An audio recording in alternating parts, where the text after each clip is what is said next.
Wawan rembug kalawan Gusti. Panglimbang 5 menit dina Minggu Paskah kapitu tanggal 17 Mei taun 2026.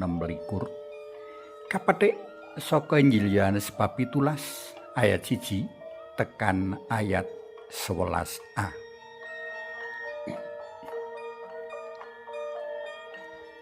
Para tresna pelem kinasih, dek wingi awake dhewe wis padha nglelimbang kautaman donga Katulik kang linandhesan ati resik lan becik sarta kaunjukake lantaran Sang Kristus. Saka kono, donga dadi banget migunani jalaran kejaba dadi sarana nyuwun berkah saka Allah, ananging uga dadi sarana andum berkah kanggo pepadha. Kanthi donga, para pendherek dalam Gusti Yesus dadi sambung tutuk pepadha kanggo mratelakake kahanan lan kabutuhaning pepadha.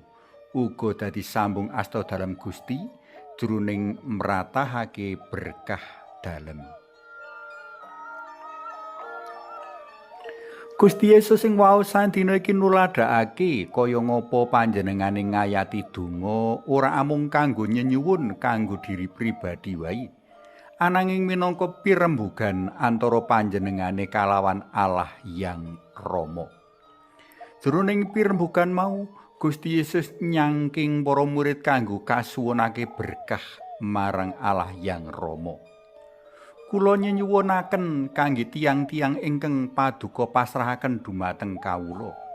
Awit tiang-tiang sawa kagungan paduka lan sakmenika taksih wonten ing donya. Monggo sami kapirsani Injil Yohanes bab 17 ayat 9 tekan ayat 10.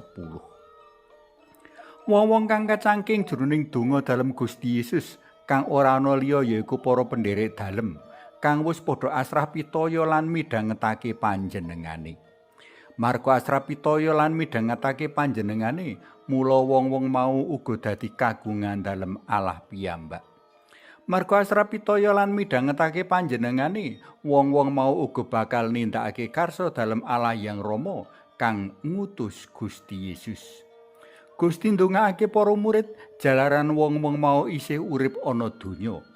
Gusti Yesus sadar menawa urip ana donya mono kebaing bebaya.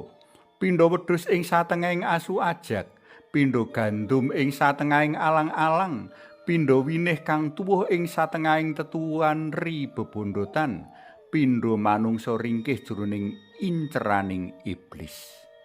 Kanthi kapasrahake marang pangayoman dalam Allah, para murid mesti bakal bisa nerusake ayan martakake kabar kabungan dalem, ketuk pungkasaning jaman, ketuk poncot-poncoting donya. Iku tegese para murid bakal padha andum berkahing Allah sarta nggawa tansaya akeh manungsa marang Allah. Para tresna pelem kinasih, becike rikala donga kamangerteni lan kaayati minangka sawijining pirembugan utawa komunikasi. Kejaba awake dhewe ora rumangsa kepeksa jroning ndedonga, ananging uga bisa kerasan jroning donga. Kerasan jroning donga temtu dadi pakulinan kang banget prayoga kanggo nyawisake diri rikala tembe urip bareng Gusti. Ibu ora kepenae urip bareng, nanging amung meneng-menengan ora bisa pirembugan apa-apa. Mula donga uga bisa dadi cara lan sarana latihan pirembugan kalawan Allah. Donga dadi cara lan sarana migatekake lan peduli pepadha. Luwih saka iku, awake dhewe ora bakal ngantuk tekak-tekluk gawe gelo manah dalam Gusti rikala nderek bujana Ekaristi, meditasi, kontemplasi lan donga-donga liyane. Suwawi sami munjuk kunjungan dalam yang Rama Sang Putra Tuwin yang Roh Suci. Amin. Allah Rama kawula ing swarga, kawula marak sowan saperlu ngaturaken panuwun awit kepareng nampi kawula minangka warga pasamuan dalem. Kawula munjuk sembah nuwun ugi dene sawanci-wanci kepareng marak paduka. Mugi awit asring srawung lan pirembagan kalian paduka kawula saged dados sambung asta dalem ing salebeting andum berkah kaslametan dumateng sesami. Amin. Kunjung asma dalem Yang Rama sayang Putra tuwin Yang Roh Suci. Amin.